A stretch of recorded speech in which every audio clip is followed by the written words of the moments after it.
नमस्कार साथियों, आप सभी लोगों का आपके अपने यूट्यूब चैनल वीर सीवीआर में एक बार फिर स्वागत है। तो कैसे हैं आप लोग? आशा करते हैं आप लोग अच्छे होंगे, मस्त होंगे और अपना ख्याल रख रहे होंगे। साथियों, कल हमने आपको प्राचीन इतिहास के महत्व को बताया था और ये बताया था कि हमारा भारतीय समाज बहुत सारी विशेषताओं को, बहुत सारे साक्ष्यों को छोड़ गया है जो पूरे देश में आज टीलों और खंडहरों के रूप में प्राप्त होता है। तो प्यारे साथियों, जो टीले और जो खंडहर हैं, इनकी खुदाई की गई और खुदाई पुरातात्विक विधि द्वारा की गई। और जब खुदाई की गई तो बहुत सारी वस्तुएं तथा लिपियों के साक्ष्य मिले। क्या मिला साथी? इसकी जो खुदाई की गई वो किस विधि से की गई? पुरातात्विक विधि द्वारा की गई, विधि द्वारा। और इस खुदाई में बहुत सारी वस्तुएं, बहुत सारे साक्ष्य तथा लिपियों के साक्ष्य आदि मिले। क्या मिले साथी? वस्तुएं, अन्य साक्ष्य तथा लिपियों के साक्ष्य मिले। प्यारे साथियों, इन लिपियों के आधार पर समय को 3 भागों में विभाजित किया गया। प्रागैतिहासिक काल, आद्य ऐतिहासिक काल और ऐतिहासिक काल। लिपियों के आधार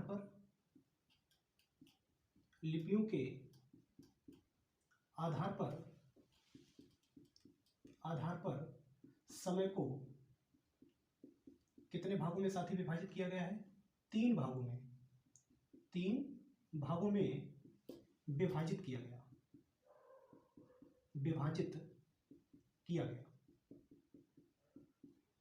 वो कौन कौन से 3 भाग हैं? हमने आपको बताया।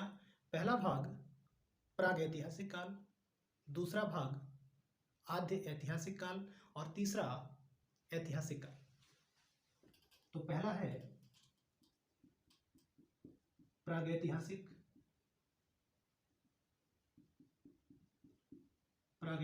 काल, दूसरा आद्य ऐतिहासिक काल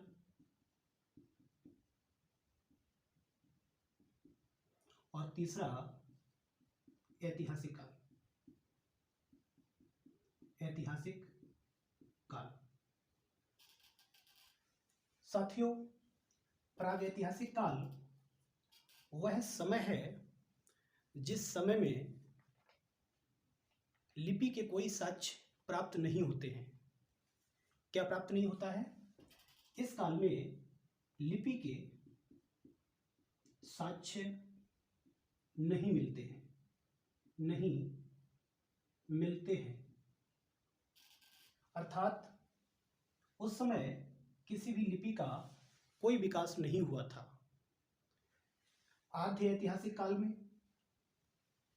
साथियों लिपि के साक्ष्य तो मिलते हैं, लेकिन उन लिपियों को पढ़ा नहीं जा सका। इसमें लिपि के साक्ष्य मिले, लेकिन पढ़े नहीं गए या पढ़े नहीं जा सके। ठीक है साथी। ऐतिहासिक काल ये वह काल है जिस काल में लिपि के साक्ष्य मिले और उन्हें पढ़ा भी गया। ठीक है साथी। इसमें लिपि के साक्ष्य मिले और पढ़े भी गए। ठीक है। तो हमने आपको बताया कि हमारा भारतीय समाज जो प्राचीन समाज था, वो समाज बहुत सारी विशेषताओं को छोड़ गया है, जो आज टीलों और खंडहरों के रूप में उन विशेषताओं को समाहित किए हुए है। इन टीलों और खंडहरों की खुदाई की गई और वो साथ ही किस विधि से की गई? पुरातात्विक विधि द्वारा। इस विधि द्वारा जब खुदाई की गई तो बहुत सारी वस्तुएं प्राप्त हुई, बहुत सारी लिपियां प्राप्त हुई, लिपियों के साक्ष्य प्राप्त हुए और इन लिपियों के साक्ष्यों के आधार पर हमने समय को 3 भागों में विभाजित किया है: प्रागैतिहासिक काल, आद्य ऐतिहासिक काल और ऐतिहासिक काल। तो प्रागैतिहासिक काल में लिपि के साक्ष्य मिले, आद्य ऐतिहासिक काल में लिपि के साक्ष्य मिले हैं लेकिन वो पढ़े नहीं गए। ऐतिहासिक काल में लिपि के साक्ष्य मिले और पढ़े भी गए। साथियों, आद्य ऐतिहासिक काल में ही सिंधु सभ्यता को रखा जाता है। किस काल में रखा जाता है? प्राग ऐतिहासिक काल में। क्यों? क्योंकि सिंधु सभ्यता में क्या होता है, लिपि के साक्ष्य तो मिले हैं लेकिन प्यारे साथी पढ़े नहीं गए। ठीक है, अगर देखा जाए कि सबसे पहले लिपि के जो साक्ष्य मिले और पढ़े गए वो 3री शताब्दी ईसा पूर्व में अशोक के शिलालेख मिले थे और उन शिलालेखों को पढ़ने में सफलता प्राप्त की गई थी। तो देखते हैं साथियों, ये सारी चीजें आप लोग नोट करते चलिए।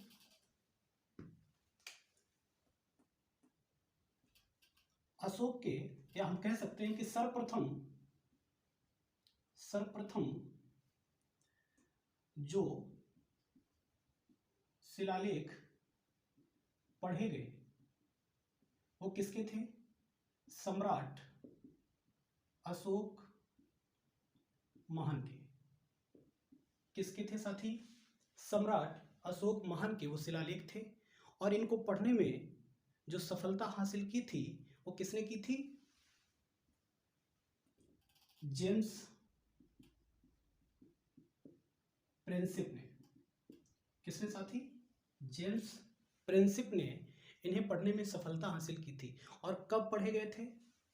ये 1837 ईस्वी में। ठीक है साथियों, जेम्स प्रिंसिप को 2 लिपियों का बहुत अच्छा ज्ञान था। वो कौन कौन सी लिपियां थी? एक तो थी खरोष्ठी लिपि और दूसरी प्यारे साथी कौन सी थी? ब्राह्मी लिपि। कौन सी? ब्राह्मी लिपि। इन दोनों लिपियों के बारे में जेम्स प्रिंसिप बहुत अच्छी तरीके से जानते थे और इन लिपियों को वो पढ़ने में सक्षम थे।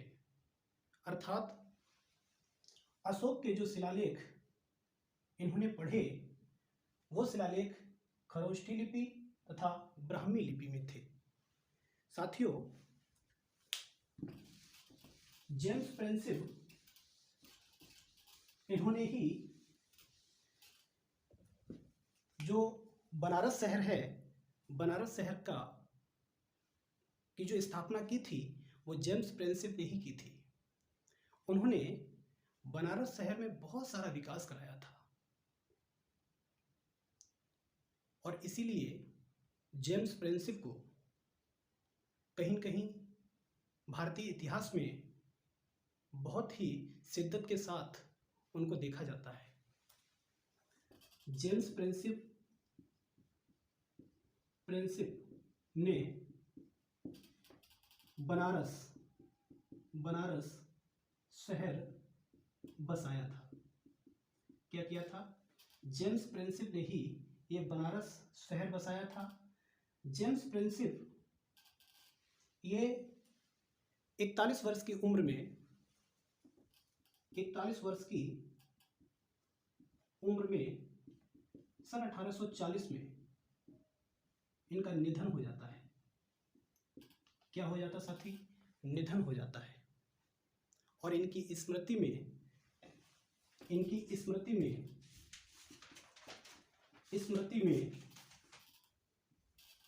हिमालय में एक वनस्पति पाई जाती है। उस वनस्पति का नाम इन्हीं के नाम पर रखा गया। इनकी स्मृति में हिमालय में पाई जाने वाली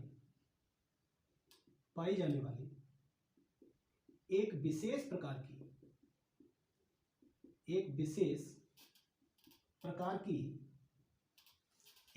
प्रकार की वनस्पति का नाम प्रिंसेपिया रखा गया। क्या नाम रखा गया साथी? प्रिंसेपिया रखा गया। ठीक है। तो जो शिलालेख पढ़े गए वो सबसे पहले किसके शिलालेख थे? अशोक के थे। ये शिलालेख किसने पढ़े थे? जेम्स प्रिंसेप ने पढ़े थे। कब पढ़े थे? 1837 ईस्वी में। इन्हें दो लिपियों में बहुत ही अच्छी नॉलेज थी। वो लिपियां कौन सी हैं? खरोष्ठी लिपि और ब्राह्मी लिपि। तो जो अशोक के शिलालेख इन्होंने पढ़े थे वो खरोष्ठी और ब्राह्मी लिपि में ही थे। जेम्स प्रिंसेप ने ही बनारस शहर को बसाया था। और ये जेम्स प्रिंसेप, प्यारे साथियों, ये ईस्ट इंडिया कंपनी के अधिकारी थे। क्या थे? ये ईस्ट इंडिया कंपनी के एक अधिकारी थे। ठीक है साथी। 41 वर्ष की उम्र में 1840 में इनका क्या हो जाता है? निधन हो जाता है। और इनकी स्मृति में हिमालय में पाई जाने वाली एक विशेष प्रकार की वनस्पति को क्या नाम दिया गया? प्रिंसेपिया नाम दिया गया। ठीक है साथियों। तो इसे फटाफट नोट कर लीजिए।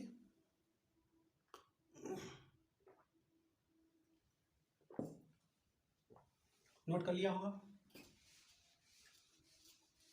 तो इस तरीके से पुरातात्विक जो खुदाई की गई, उस खुदाई में बहुत सारी वस्तुएं, बहुत सारे साक्ष्य प्राप्त हुए। उन वस्तुओं के जीवन काल को, उन वस्तुओं की उम्र का पता लगाने के लिए बहुत सारी विधियां प्रयोग में लाई गई। उन विधियों में एक महत्वपूर्ण विधि है जिसका नाम है कार्बन डेटिंग पद्धति। साथियों, इस पद्धति से जो प्राचीन वस्तुएं हैं उन वस्तुओं के काल का, उन वस्तुओं की उम्र का पता लगाया जाता है। किस विधि से साथी? कार्बन डेटिंग पद्धति से। किस पद्धति से? कार्बन डेटिंग पद्धति से। तो आखिर इस पद्धति से किस तरीके से किसी वस्तु के आयु के बारे में, उसके समय के बारे में कैसे पता लगाया जाता है? तो साथियों,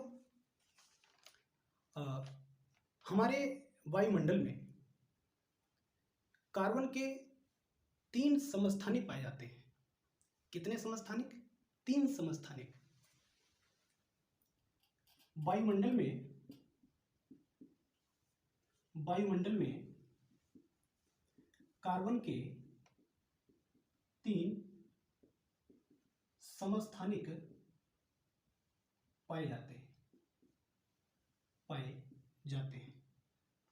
कौन कौन से? नंबर 1 कार्बन 12, नंबर 2 कार्बन 13 और नंबर 3 कार्बन 14। साथियों, कितने समस्थानिक? 3 समस्थानिक। कौन कौन से? कार्बन 12, कार्बन 13 और कार्बन 14। ये जो कार्बन 12 और कार्बन 13 है, ये दोनों समस्थानिक अरेडियो एक्टिव होते हैं। ये अरेडियो एक्टिव क्या होता है साथी? ये ऐसे पदार्थ होते हैं जिनका क्षरण नहीं होता है, अर्थात जो स्थायी होते हैं, ये कभी इनका क्षय नहीं होता है। लेकिन ऐसे पदार्थ जो रेडियो एक्टिव होते हैं उनका समय के साथ क्षरण होता रहता है, अर्थात वो स्थायी नहीं होते हैं। तो जो कार्बन 14 है वो रेडियो एक्टिव है, अर्थात उसका क्षरण होता रहता है और वो स्थायी नहीं है। कैसा है साथी? अस्थायी है। तो कार्बन 12 और कार्बन 13 ये दोनों रेडियो एक्टिव पदार्थ हैं। ठीक है साथी, अर्थात इनका क्षरण नहीं होता है, नहीं होता है। इसका मतलब क्या हुआ कि ये स्थायी होते हैं। कैसे होते हैं साथी? स्थायी होते हैं। लेकिन कार्बन 14 का ये रेडियो एक्टिव है,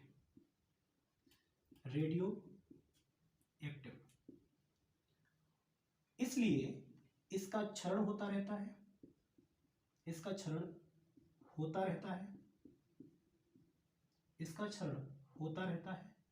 अर्थात ये अस्थायी है। कैसा है प्यारे साथियों? अस्थायी है। ये जो समस्थानिक हैं ये सजीवों में पाए जाते हैं, अर्थात कार्बन डेटिंग पद्धति से कार्बनिक पदार्थों अर्थात सजीव पदार्थों की जो मृत हो गए हैं उनकी आयु के बारे में, उनके समय के बारे में पता लगाया जाता है। किसके बारे में? जो कार्बनिक पदार्थ हैं। ये जो कार्बन डेटिंग पद्धति है प्यारे साथियों, इससे कैसे पदार्थों के बारे में पता लगाते हैं? जो पदार्थ कार्बनिक पदार्थ हैं। कैसे हैं? कार्बनिक पदार्थों की आयु या समय का पता लगाया जाता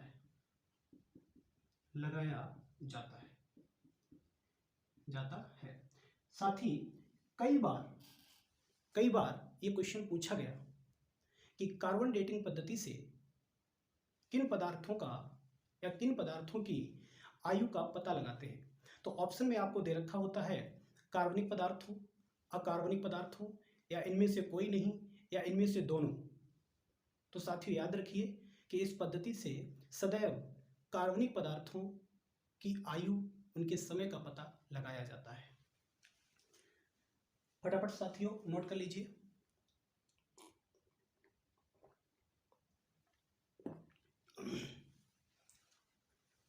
नोट हो गया होगा। ये जो कार्बन 14 है, आखिर इसका निर्माण कैसे होता है, ये कैसे बनता है? साथियों, वायुमंडल में ये हमारा ब्रह्मांड हो गया। क्या हो गया साथी? ब्रह्मांड हो गया। ब्रह्मांड से जो कॉस्मिक रेज ऊपर से जो आती हैं, ये कैसी किरणें हैं? कॉस्मिक किरणें। जो कॉस्मिक किरणें होती हैं वो वायुमंडल की नाइट्रोजन से क्रिया करती हैं और क्रिया करने के पश्चात एक कार्बन 14 का निर्माण होता है। जब ये क्रिया हो जाती है तो क्या निर्माण होता है? कार्बन 14 बनता है। ठीक है साथियों, ये कार्बन 14 वायुमंडल में 9 से 15 किलोमीटर की ऊंचाई पर बनता है। ठीक है साथी, 9 से 15 किलोमीटर की ऊंचाई पर इसका निर्माण होता है। तो क्या बताया हमने कि जो कॉस्मिक रेज होती हैं कॉस्मिक किरणें होती हैं, जब ये वायुमंडल की नाइट्रोजन से क्रिया करती हैं तो क्या बनता है? कार्बन 14 का निर्माण होता है। ये क्वेश्चन कई बार पूछा गया है कि कार्बन 14 का निर्माण किस गैस से होता है। तो आपको ऑप्शन में दे दिया जाएगा कि ऑक्सीजन, नाइट्रोजन, हीलियम या ओजोन। तो प्यारे साथियों, क्या बताओगे कि C14 अर्थात कार्बन 14 का निर्माण किस गैस से होता है? तो आप तुरंत बता देंगे किससे होता है? नाइट्रोजन से होता है। जब कार्बन 14 का निर्माण हो जाता है तो ये वायुमंडल में समान रूप से फैल जाती है, और जब ये फैल जाती है तो वायुमंडल की ऑक्सीजन से ये क्रिया करती है। अब ये वायुमंडल की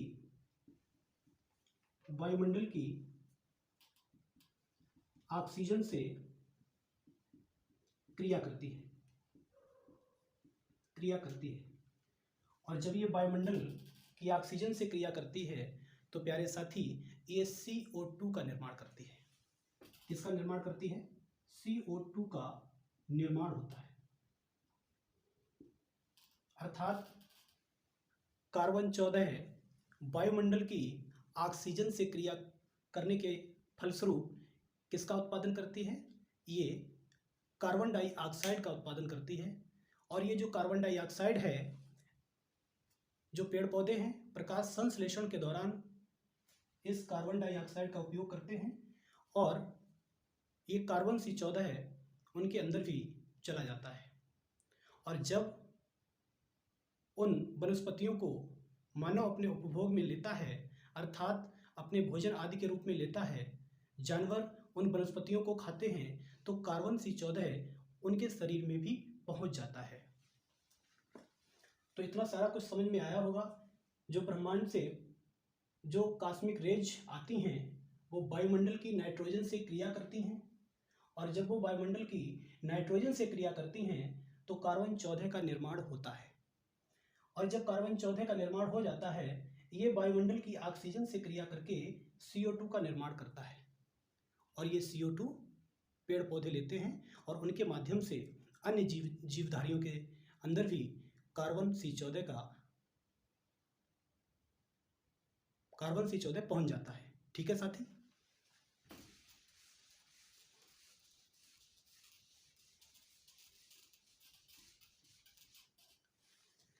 अर्थात जब जीवधारियों में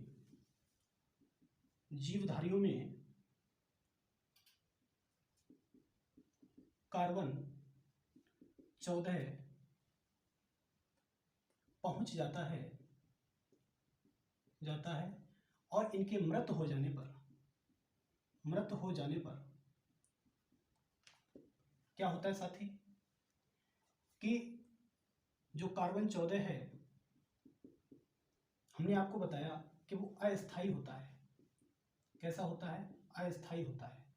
तो इसका ह्रास लगातार होता रहता है, लेकिन कार्बन 12 ये कैसा है? ये स्थायी है।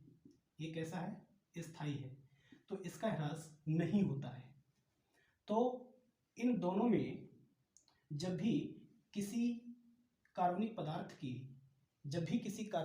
की आयु अथवा समय का पता लगाना होता है तो क्या करते हैं? कार्बन 12 और कार्बन 14 के अनुपात को देखा जाता है। किसको देखा जाता है? इन दोनों के अनुपात को देखा जाता है। ये अस्थायी है और ये कैसा है? स्थायी है। इनके अनुपात के आधार पर ही हम किसी भी कार्बनिक पदार्थ की उम्र, आयु अथवा समय का पता लगा लेते हैं। ये जो कार्बन 14 है, इसका अर्ध आयु काल कितना है साथी? इसका 5730 वर्ष है। इसका मतलब क्या हुआ? इसका मतलब साथी ये हुआ कि इसका मतलब क्या हुआ कि यदि कोई वस्तु पहले 20 ग्राम की थी, कितनी थी? 20 ग्राम की थी, और यदि आज वो 10 ग्राम की रह गई है, इसका मतलब है कि वो वस्तु या वो जीवधारी या वो वनस्पति 5730 वर्ष पहले मृत प्राय हुई होगी। क्या मतलब है इसका? कि यदि किसी कार्बनिक पदार्थ में कार्बन 14 की मात्रा पहले 20 ग्राम थी, और अब उसमें ये मात्रा केवल 10 ग्राम बची हुई है, तो इसका अर्थ है कि वह वस्तु 5730 वर्ष पहले मृत प्राय हुई होगी। ठीक है साथी? क्या मतलब हुआ कि यदि कोई कार्बनिक पदार्थ जिसमें कार्बन 14 की मात्रा पहले 20 ग्राम थी और अब घटकर कितनी रह गई है? 10 ग्राम रह गई है, तो इसका अर्थ है कि वो वस्तु 5730 वर्ष पहले मृत प्राय हुई होगी। ठीक है साथी? तो ये चीज आपको समझ में आ गई होगी कि कार्बन 14 का किस प्रकार निर्माण हुआ और कार्बन 14 के आधार पर हम किस तरीके से किसी भी कार्बनिक पदार्थ की आयु का पता लगाते हैं। ठीक है साथी? नोट कर लिया होगा।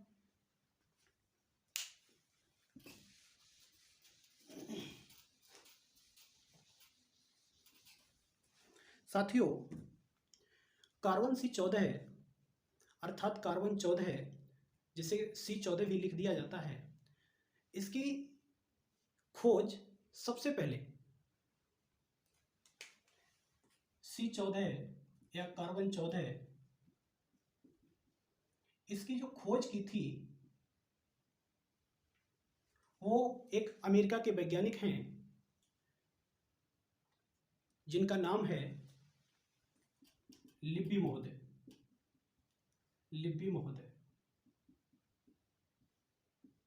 इन्होंने इसकी खोज की थी। कब की थी साथी? 1940 में। 1940 में इसकी खोज की थी, और इसीलिए इन्हें 1960 में रसायन में नोबेल दिया गया, नोबेल पुरस्कार दिया गया। ठीक है साथी? तो अगर आपसे ये पूछा जाए कि ये बताइए, जैसे एक प्रश्न है साथियों, अगर आपसे पूछा जाए कि कार्बन 14 विधि द्वारा या कार्बन 14 पद्धति द्वारा किस या सर्वप्रथम किस वस्तु की आयु का पता लगाया गया था?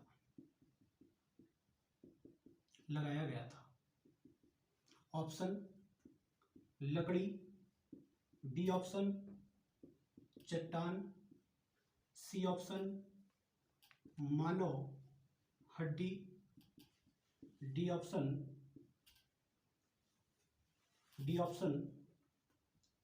जानवर के कंकाल। साथियों, आपसे पूछा जाए कि कार्बन 14 विधि द्वारा या पद्धति द्वारा सर्वप्रथम किस वस्तु की आयु का पता लगाया गया था, तो क्या बताओगे? तो साथियों, इस पद्धति द्वारा कार्बन 14 पद्धति द्वारा सबसे पहले देवदार वृक्ष की आयु का पता लगाया गया था। ये वृक्ष स्वीडन में मिला था और करीब करीब 10,000 वर्ष पुराना था। कितना पुराना था? 10,000 वर्ष पुराना था। तो कार्बन 14 द्वारा सबसे पहले देवदार वृक्ष की आयु का सर्वप्रथम पता लगाया गया। ठीक है साथी। और ये वृक्ष जो मिला था, ये कहां से मिला था? स्वीडन से। और ये कितना पुराना था? लगभग 10,000 वर्ष पुराना था। ठीक है साथी। तो अब इस प्रश्न का उत्तर आपका क्या हो जाएगा? साथी? लकड़ी। और कौन सी लकड़ी थी? देवदार की। ठीक है साथियों, तो इसे नोट कर लीजिए।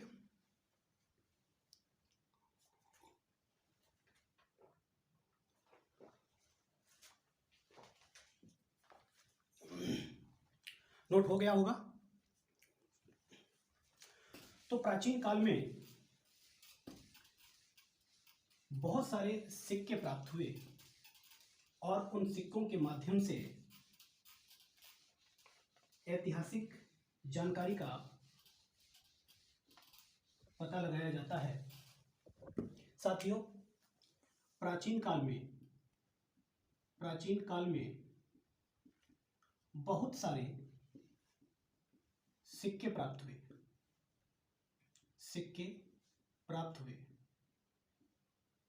प्राचीन काल के बहुत सारे क्या मिले साथी? सिक्के मिले। ये जो सिक्के थे, ये भारतीय सिक्के भी थे, बहुत सारे विदेशी सिक्के भी थे, और इन सिक्कों से बहुत सारी साथियों जानकारी प्राप्त होती है। जैसे बहुत सारे प्रतीकों की जानकारी प्राप्त हुई, राजाओं के नाम की जानकारी प्राप्त हुई, उनके वंश की जानकारी प्राप्त हुई, बहुत सारे देवी देवताओं के नाम की जानकारी प्राप्त हुई।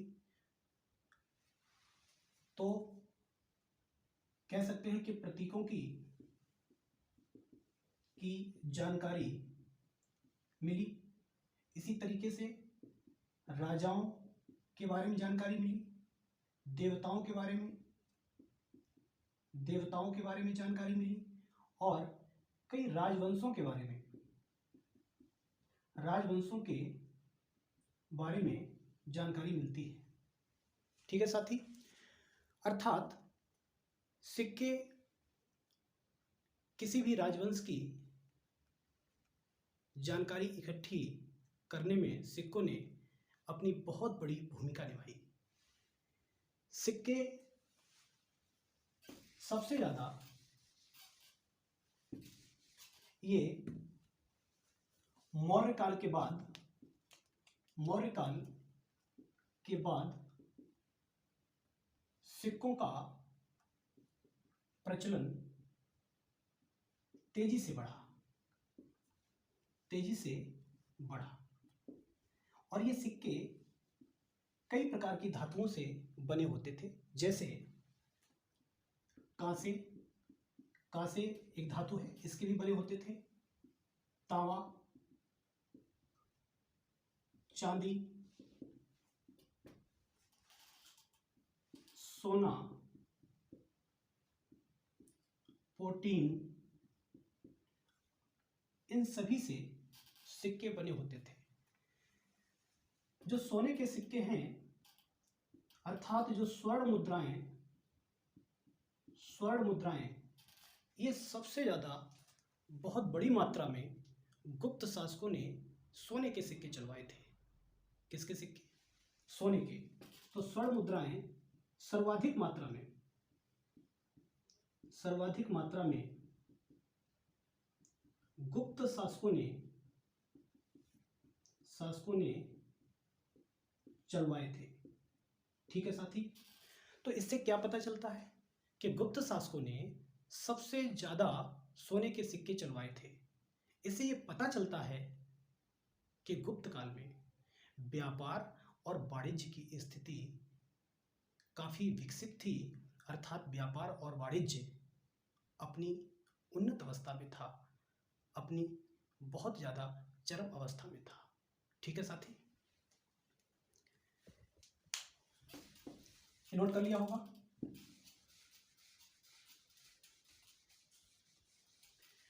प्राचीन इतिहास की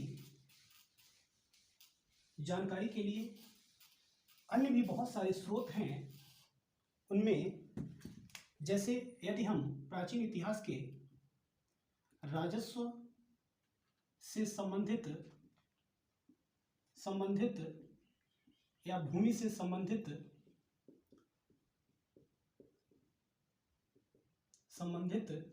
तथ्यों को जानने की कोशिश करते हैं तो इनकी जानकारी हमें ताम्र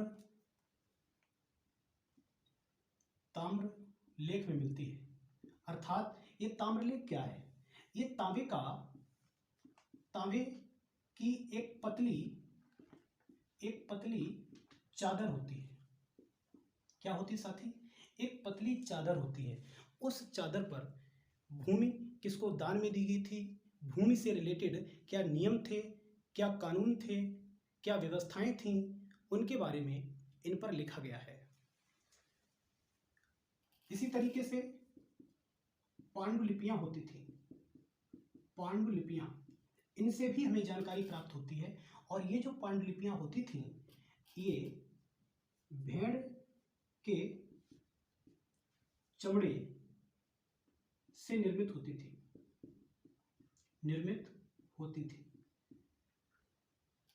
इसके अलावा ये लकड़ी के पतले तख्तों से भी निर्मित थी।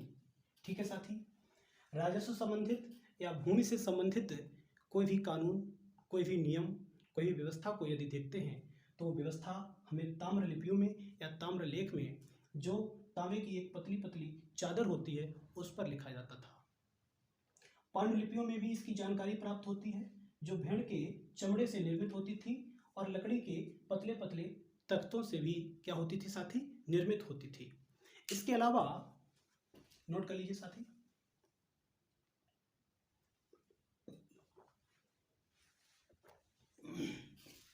इसके अलावा बहुत सारी प्राचीन पुस्तकें हैं जिनसे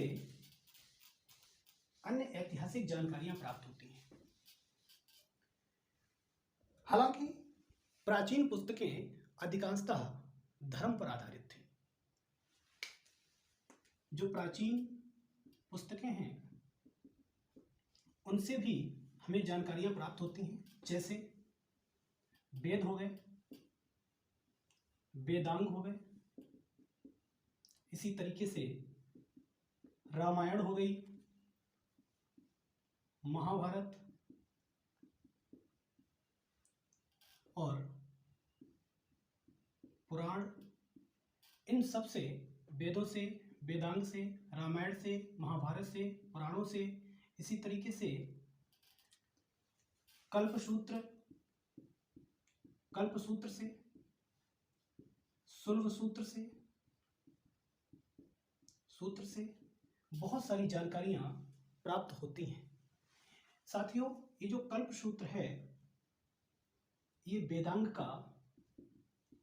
का ही एक भाग है। क्या है साथी? वेदांग का ही एक भाग है। कल्पसूत्र, इसके प्यारे साथी 3 भाग हैं। कितने भाग हैं? 3 भाग हैं। एक ग्रह सूत्र, स्रोत सूत्र और धर्म सूत्र। जो ग्रह सूत्र है इसमें 8 प्रकार के विवाहों के बारे में बताया गया है, विवाहों के बारे में, ठीक है साथी। और 16 प्रकार के क्या होते हैं, संस्कार, क्या होते हैं, संस्कार, इनके बारे में बताया गया है। जो स्रोत सूत्र है इसमें यज्ञ आदि के बारे में बताया गया, और जो धर्म सूत्र है इसमें 4 प्रकार के जो आश्रम व्यवस्था है, क्या है साथी, आश्रम व्यवस्था है, उसके बारे में बताया गया है। और ये जो शुल्ब सूत्र है इसमें ज्यामितीय माप आदि के बारे में बताया गया है। ये सारी चीजें आगे क्लास में डिटेल से पढ़ेंगे। अभी केवल हमको ये देखना है कि आखिर हमारे इतिहास का निर्माण किन किन स्रोतों से हुआ है। इन सब की विस्तृत चर्चा हम अगले अध्याय में करेंगे। तो प्राचीन पुस्तकों के माध्यम से हमें बहुत सारी ऐतिहासिक जानकारियां प्राप्त होती हैं, ठीक है साथी। इसके बाद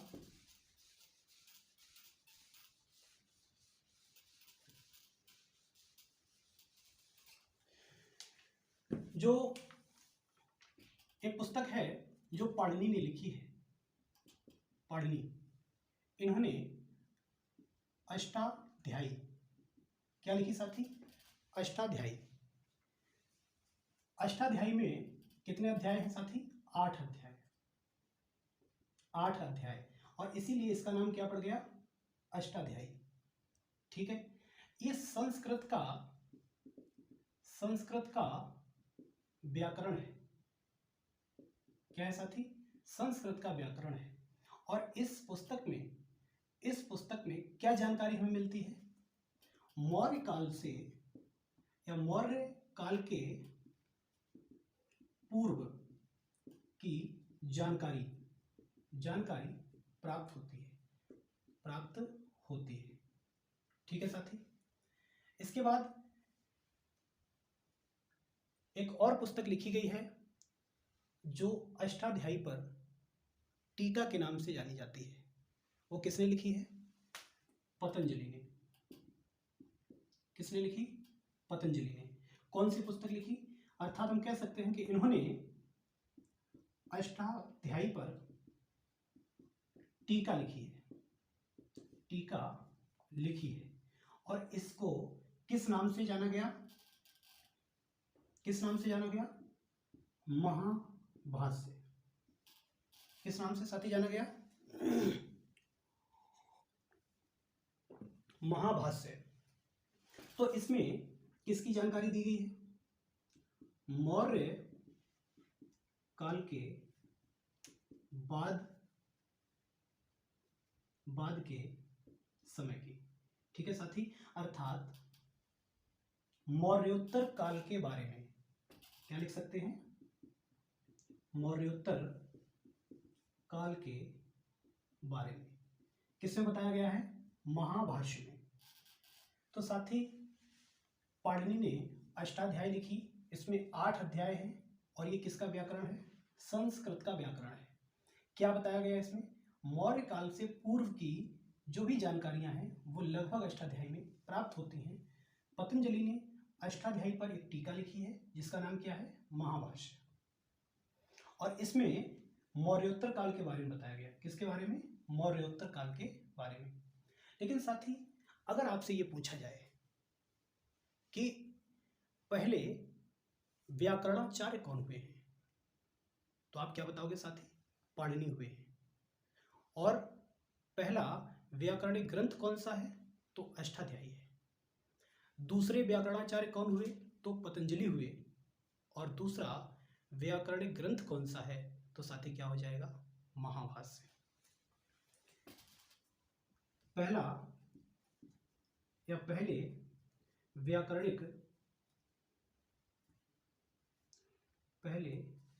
व्याकरण साथियों, पहले व्याकरणाचार्य लिख लीजिए, जरूरी है, नोट करते चलिए सारी चीजें। पहले व्याकरणाचार्य कौन हुए हैं, पाणिनि हुए, ठीक है। पहला व्याकरणिक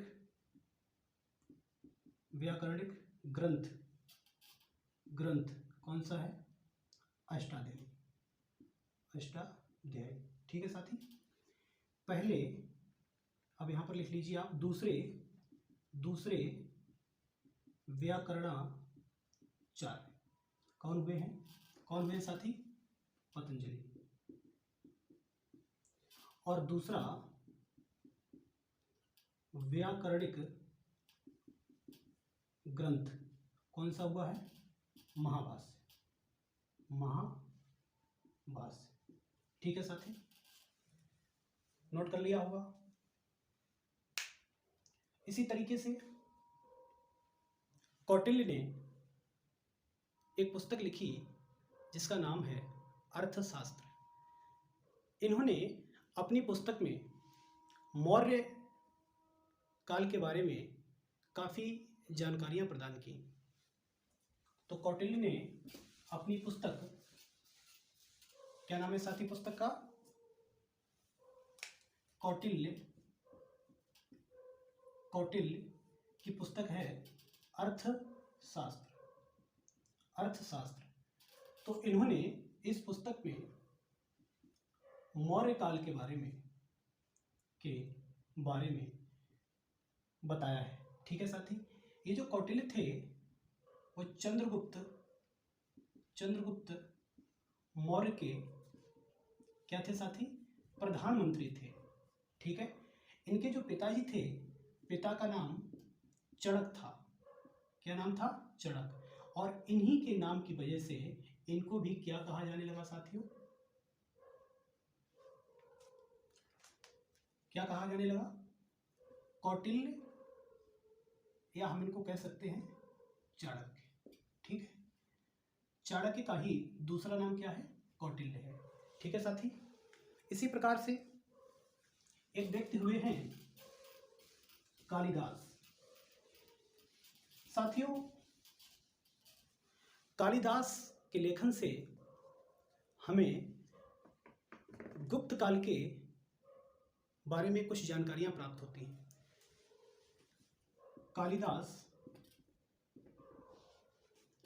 कालिदास इनके लेखन से हमें गुप्त काल की जानकारियां प्राप्त होती हैं।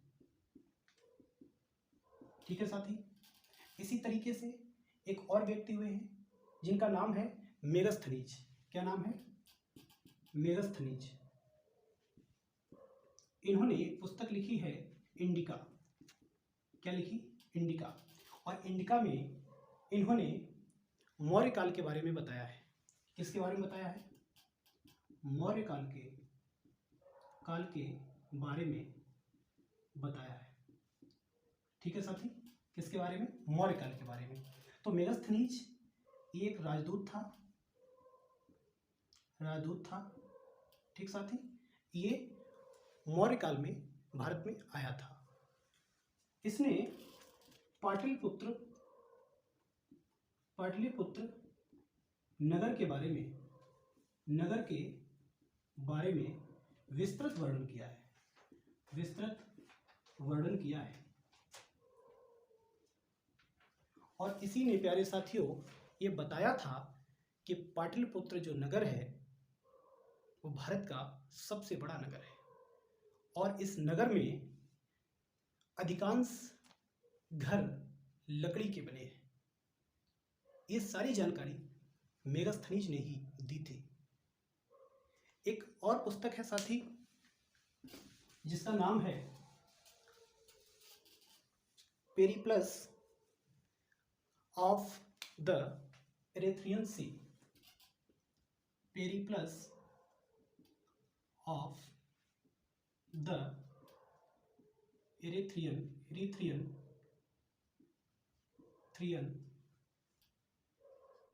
तो पेरिप्लस ऑफ द इरेथ्रियन सी में क्या बताया गया साथियों कि भारत का रोमन साम्राज्य से जो व्यापारिक संबंध थे वो कैसे थे। क्या बताया गया?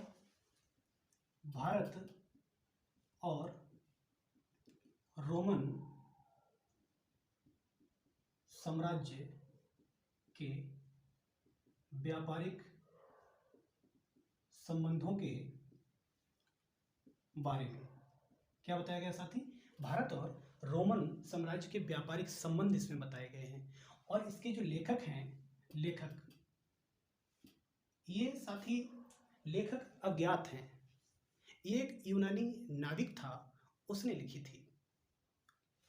किसने लिखी थी? एक अज्ञात यूनानी नाविक ने। ठीक है साथी। इसी तरीके से भारत और इटली के व्यापारिक संबंध कैसे थे, इसके बारे में एक पुस्तक है जिसका नाम है नेचुरल हिस्टोरिका। इस पुस्तक में भारत और इटली के संबंधों के बारे में बताया गया। ठीक है साथी। और ये किसने लिखी? लेखक कौन है? इसके लेखक हैं प्लिनी। ठीक है साथियों। इसी तरीके से जो जातक कथाएं हैं उनमें भी ये बताया गया कि आखिर 500 से लगभग 200 ईसा पूर्व के बीच के समय के बारे में जो जानकारी है वो कहीं कहीं जातक कथाओं से भी प्राप्त हो जाती है। जातक कथाओं में बुद्ध के पूर्व जन्मों के बारे में भी बताया गया है और ये कहा गया है कि बुद्ध ने लगभग 550 से अधिक अवतार लिए थे। और ये भी बताया गया कि बुद्ध ने कई प्रकार के जानवरों के भी अवतार लिए थे। तो जातक कथाओं में भी इतिहास की हमें जानकारी प्राप्त हो जाती है। कुछ स्मृति ग्रंथ भी हैं जिनके बारे में या जिनसे हमें ऐतिहासिक जानकारियां प्राप्त होती हैं। इन स्मृति ग्रंथों से हमें प्राचीन काल के विवाह के बारे में, विवाह से संबंधित नियमों के बारे में, संपत्ति से संबंधित चोरी, लूट, हत्या आदि अपराधों में दंड की व्यवस्था के बारे में बताया गया। ठीक है साथी। तो स्मृति जो ग्रंथ हैं वो कितने हैं? 18 हैं। कितने साथी? 18 हैं। कुछ स्मृति ग्रंथ आपको याद होने चाहिए जो बहुत ही इम्पोर्टेंट हैं, जिनके बारे में कई बार पूछा जा चुका है। जैसे मनुस्मृति, कात्यायन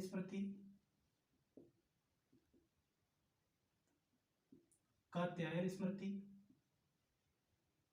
पाराशर स्मृति,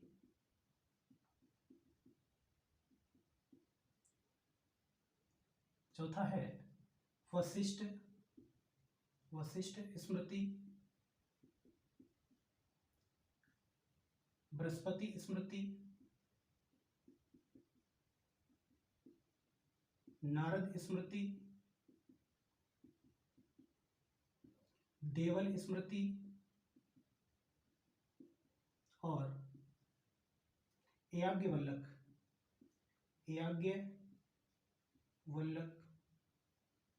स्मृति। ये प्रमुख स्मृतियां हैं, इन्हें आप जरूर याद कर लें। तो साथी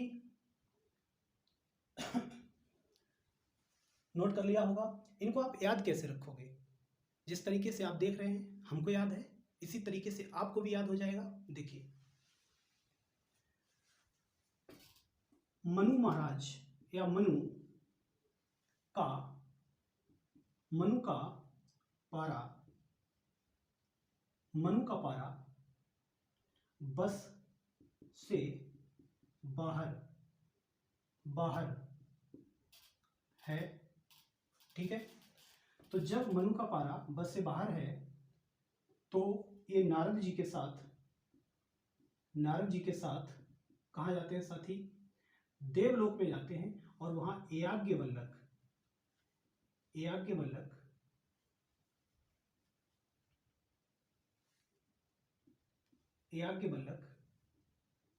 ऋषि से मिलते हैं।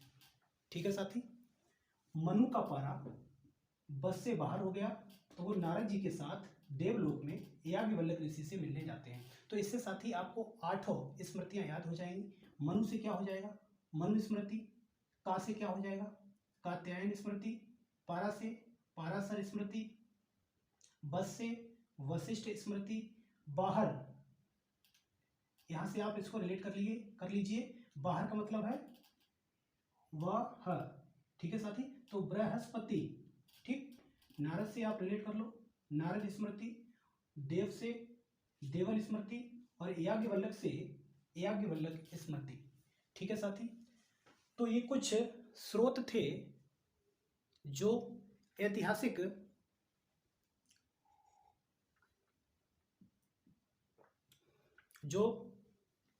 इतिहास निर्माण में जिन्होंने अपना योगदान दिया। तो साथियों, नोट्स जरूर बनाते चलिए, एक एक चीज आप नोट करते चलिए और यकीन मानिए कि इस तरीके से मेरे साथ जब आप पढ़ लेंगे तो कोई भी प्रश्न आपकी समझ से बाहर नहीं होगा। आशा करते हैं कि ये सारी चीजें आप लोगों को समझ में आई होंगी। वीडियो कैसा लगा कमेंट बॉक्स में जरूर बताइएगा और वीडियो अच्छा लगा हो तो इसे लाइक करिए, सब्सक्राइब करिए और अपने दोस्तों में शेयर जरूर करिए। अपना ख्याल रखिए। कल फिर मिलेंगे एक नई वीडियो के साथ। तब तक के लिए नमस्कार।